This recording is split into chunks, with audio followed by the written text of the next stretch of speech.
Thank you. In addition to running this event like a military general, I am also a research assistant professor in special education. And today I'm going to talk about some of the work that my team and I are doing with early book sharing.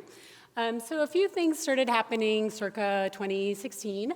So one of that was that I was starting to have my own children and grow my family, and realized that books were a really great way for me to embed culture and language and help them both learn our home language and advance in it, and also had cultural topics in the books that weren't always part of daily living in the US.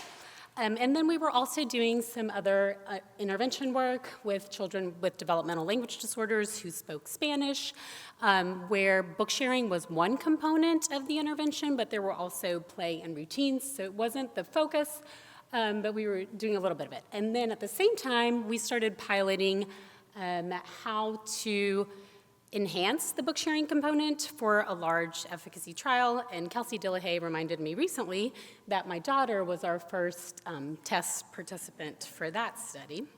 So there she is, and she got to play in the playground after reading books. So Ann Kaiser and I got the funding to run this large efficacy trial of an early language intervention approach.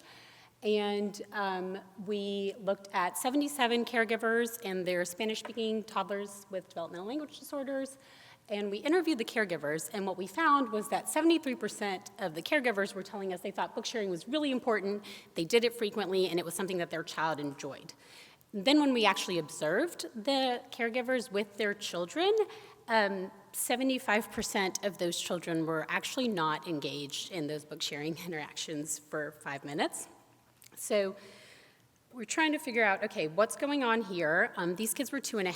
So one of the thoughts that we had was, okay, what if we just start earlier? So we built libritos, disfrutando con mi bebé, which means, libritos is the diminutive form of the word book, which means little books, but it's also a way that parents talk to young children by using that diminutive form.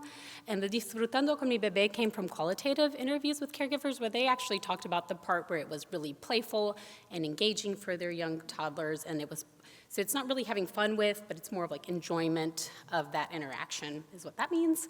And we found that the intervention is culturally and linguistically sustaining.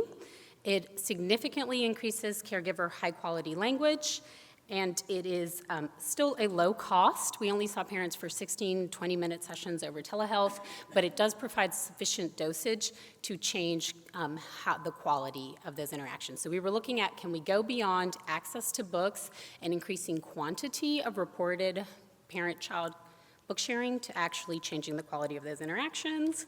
And some future directions for that work is we're looking at partnering with 2 additional primary care practices that serve Spanish-speaking families locally, and then also doing some capacity building work in Brazil and Chile. So that's it. I'm actually plus 12 seconds, but. Thank you so much for that talk. I was wondering, for the observation that you did of families engaging with, like reading with their child, and you measured engagement, was that something that happened in the lab, or something that happened like a video in the home space, or what did that look like? Yeah, that's a great question. So we videotaped them at home and with a standard set of books, and those books included books in Spanish, books in English, books that were bilingual, and wordless books, because there wasn't really good literature on which books we should pick, so we just had a large set, and then the parents could pick. It turns out, I think 80% of them picked the Spot dog book because it has flaps, but yeah.